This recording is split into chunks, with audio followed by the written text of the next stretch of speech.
கூட்டத்திற்கு சிறப்பு அழைப்பாளராக வருகை தந்து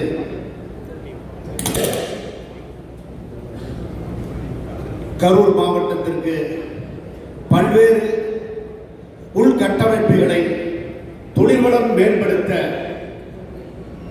இன்று நிறைய திட்டங்களை அறிவிக்க இருக்கக்கூடிய மாண்புமிகு அமைச்சர் உள்ளிட்ட அவையில் இருக்கக்கூடிய உங்கள் அனைவருக்கும் நான் சார்ந்திருக்கும் கரூர் மாவட்ட தொழில் மற்றும் வர்த்தக சங்கத்தின் சார்பாகவும் தமிழ்நாடு வணிகர் சங்கத்தின் பேரமைப்பின் சார்பாகவும் முதல் என்னுடைய வணக்கத்தை தெரிவித்துக் கொள்கிறேன்.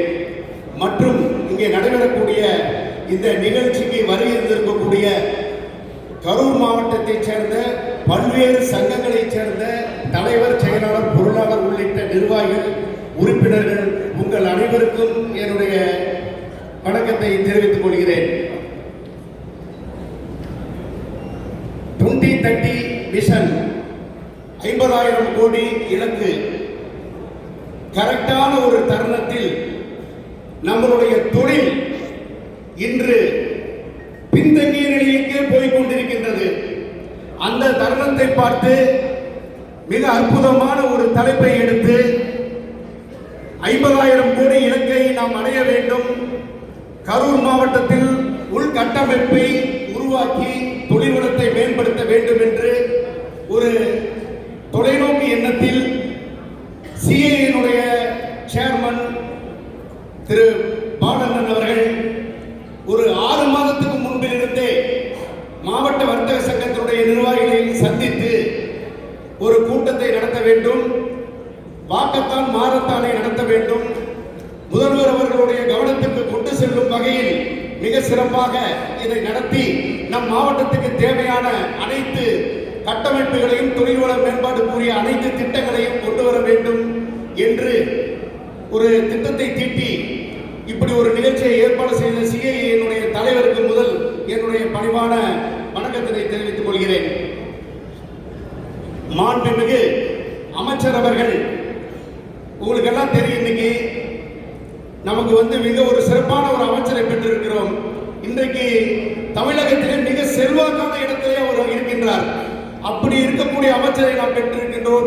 இதை நாம் பயன்படுத்தி என்ன தேவை என்பதை அவர் இடத்திலே சொல்லி நம் மாவட்டத்தை ஒரு வலிமையான ஒரு மாவட்டமாகவும் ஒரு தொழில் நகரமாக மாற்ற நாம் இதை பயன்படுத்திக் கொள்ள வேண்டும் என்பதை இந்த நேரத்தில் சொல்லிக் கொள்கிறேன். மாண்புமிகு அமைச்சர் அவர்களாக இவர் பொறுப்பேற்ற பிறகு கால நேரம் நிறைவு கொஞ்சம் குறைவாக இருக்க காரணத்தினால சுருக்கமாக பேசிடுறேன். நிறைய திட்டங்களை அமைச்சர் அவர்கள் கொண்டு வந்திருக்கிறார்கள். நிறைய திட்டங்கள். இப்போ 200 ஏக்கர்ல தொழில் பூங்கா, மாண்புமிகு அமைச்சர்கள் நான் கேட்கறது என்னன்னு கேட்டீங்கன்னா, அந்த தொழில் பூங்கா 200 ஏக்கர் நீங்க அமைச்சருக்கு அமைக்கிறதுக்கு ஒரு ஏற்பாடாக நடந்துட்டு இருக்கு.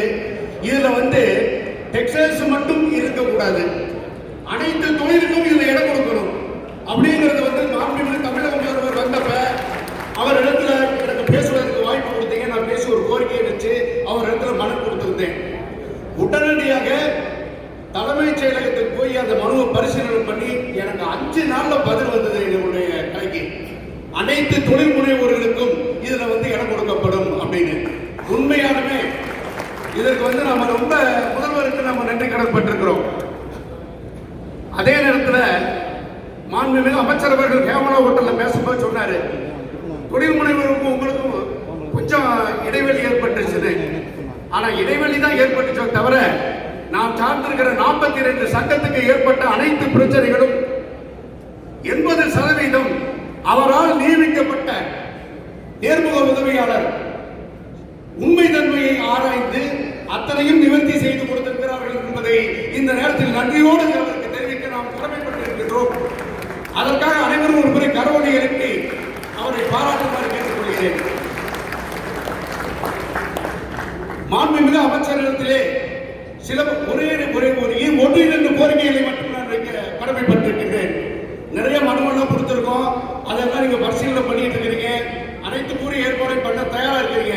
ஆனா இந்த நேரத்தில் நேரத்தின் காலத்தின் கட்டாயத்தினுடைய அடிப்படையில் ஒரு சில கோரிக்கைகள், அதாவது இன்னைக்கு சில்லறை வணிகம் என்பது அந்நிய நாட்டு நிறுவனங்கள் கையில போய் இன்னைக்கு சில்லறை வணிகம் அழிஞ்சுக்கிட்டு இருக்குது. மாண்புமிகு அமைச்சர் அவர்கள் இதை நோட் பண்ணி முதல்வரிடத்தில் என்ன மரியாதை என்ன செல்வாக்கு இருக்குங்கிறது நம்ம கரூர் மக்களுக்கு மட்டுமல்ல தமிழ்நாட்டில் உள்ள அத்தனை பேருக்குமே தெரியும். நான் கேட்கறது கரூர் மாவட்ட மக்களுக்காக மட்டும் கேட்கல. இன்னைக்கு வந்து குயிக் காமர்ஸ் போன்ற அந்நிய நாட்டு நிறுவனங்கள் அத்தனை சில்லறை வணிகத்தையும் முடிச்சு கட்டுறதுக்கு ரெடி ஆயிட்டாங்க. நாம வந்து 2030 வந்து 50,000 கோடி இலக்கை நிர்ணயிச்சு இன்னைக்கு நாம இந்த கூட்டத்தை நடத்திக்கிட்டு இருக்கோம். ஆனா குயிக் காமர்ஸ் நிறுவனம் 2025 30 லட்சம் கோடியை அவர் நிர்ணயிச்சு இன்னைக்கு தொழில் செய்ய வர போறான். அதுல வந்து அனைத்து சில்லறை வணிகங்களும் பாதிக்கப்பட போறாங்க. ஆனா சில மாநிலங்கள்ல வந்து இந்த அந்நிய முதலீட வந்து அந்தந்த மாநில அரசு தட்டு கொஞ்சம் கொஞ்சமா கொஞ்சம் ஸ்டாப் பண்ணி வச்சிருக்காங்க. அதனால மாண்புமிகு அமைச்சர் அவர்கள் இதை வந்து முதலிடத்தில் சென்று இதை வந்து தற்காலிகமாக தமிழகத்தில் அமல்படுத்தாமல் இருக்கிறதுக்கு ஒரு வழியை செய்யுங்க. ஆனா அந்நிய முதலீடு வேண்டாம் என்று நாம சொல்லவில்லை. மிகப்பெரிய தொழிற்சாலையெல்லாம் வரட்டும், ஒரு கார் கம்பெனி வரட்டும், அந்நிய முதலீடு கண்டிப்பா வேணும். ஆனா சில்லறை வணிகம் பல லட்சம் கோடி வணிகர்கள் இருக்காங்க. நம்ம மாவட்டத்தில் அத்தனை வணிகர்களையும் நீங்க தயவு செஞ்சு மாண்புமிகு அமைச்சர் அவர்களை உங்களுடைய இருவரும் கூப்பி கேட்டுக்கொள்கிறேன். சில்லறை வணிகத்தை காப்பாற்றுங்கள். சில்லறை வணிகம் வந்து அழிந்து கொண்டிருக்கின்றது என்பதை இந்த நேரத்தில் சொல்லிக்கொண்டு கரூரை பொறுத்தவரையிலும் ஒரு 7,800 கோடி வரையிலும் கிட்டத்தட்ட அந்த ஏற்றுமதி செய்ய அந்நிய செலவான ஏற்றி கொடுக்க ஒரு நகரம். பஸ் நிலையம் பாருங்க எப்படி இருக்குது. ஆனா நீங்க பஸ் நிலையத்துக்கு நான் ஏற்பாடெல்லாம் பண்ணுறீங்க, அது தற்காலிகமா நின்றுருக்கு. நீங்க என்ன செய்வீங்களோ தெரியாது. கரூர் உள் கட்டமைப்பு உடனடியாக அதை டெவலப் பண்ணணும். வெளியிலிருந்து வரவங்கெல்லாம் கரூருக்கு தொழிலை நோக்கி வரணும். கடல் பொருள் அபிவிருத்தி ஆகணும் அப்படின்னா கரூர் மாவட்டத்தில் உள்ள கட்டமைப்பு வந்து உடனடியாக நீங்க சரி செய்து கொடுக்க வேண்டும் என்று நான் இந்த கோரிக்கையை வைத்து விடைபெறுவதற்கு முன்பு இதற்காக நாங்கள் உங்களுக்கு என்ன செய்ய வேண்டும் சொல்லுங்கள். அத்தனை சங்கங்களும் ஒன்று கூடி உங்களுக்கு பின்னால் நாங்கள் நிற்க தயாராக இருக்கிறோம் என்று சொல்லிக்கொண்டு வாய்ப்புக்கு நன்றி பாராட்டி விடைபெறுகிறேன். நன்றி, வணக்கம். Karur Exporters Association